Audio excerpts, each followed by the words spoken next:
Sherry Tolbert, and she'll be talking to us about IRAs.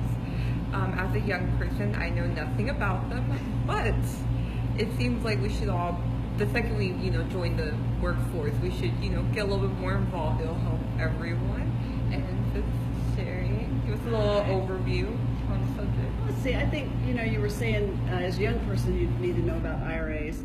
Also, we were talking earlier today. A lot of people my age were working in corporate America, and when the downturn hit, we emptied our retirement plans to start businesses. Well, now we don't. When we were in corporate America, they took care of us. They just told us where to sign on the line, and they took the money out, and we didn't know anything really about what was happening, except that it was happening. So I think a lot of people need to know about IRAs now. Well, that's good. It's good to know. And so what would be some of the benefits of having one? Because I did notice there are 2 different types of IRAs. Oh, good. Okay. Well, the benefits of having them, just the very simple benefit is a mechanism to save for retirement. That's the very easiest part. And just like any kind of savings, better start now than later, that kind of thing. So you're right, there are 2 different types. One is a traditional IRA, and that is the type where when you contribute to the traditional IRA, you get a deduction on your tax return. Okay. So that means that, let's say we contribute the limit, which is $5,500. That would be a subtraction from your wages. Oh, okay. And so that wouldn't be taxed. So that's lovely.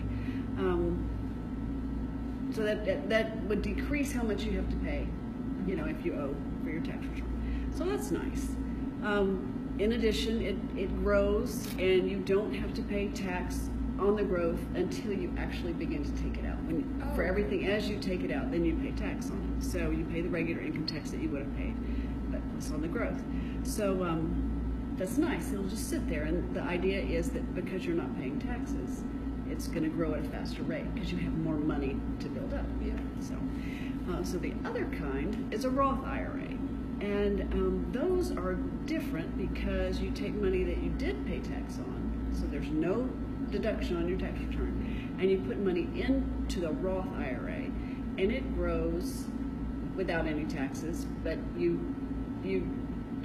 all the growth, even when you take it out, you don't have to pay tax. So the Roth can grow and grow and grow, and then when you take it out, there's no tax, and that's wonderful. Yeah. Oh, okay.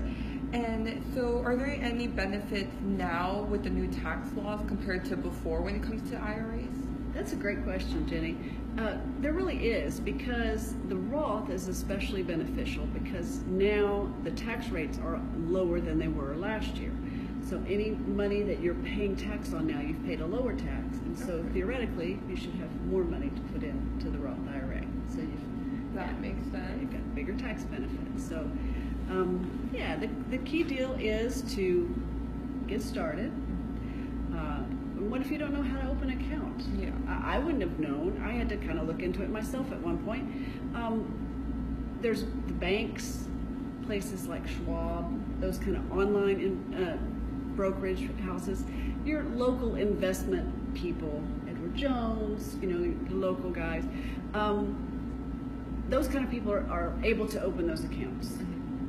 So it's really relatively easy, and you can do it online, which is nice for most of us. We like doing it online and quickly. That's right, exactly.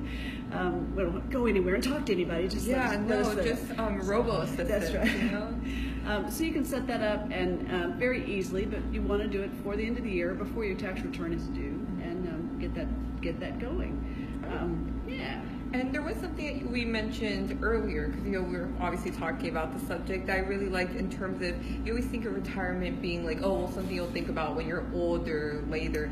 And you did mention a tidbit I like, if you could tell nice people about doing it younger, in terms of why would that be beneficial to someone like me, I guess.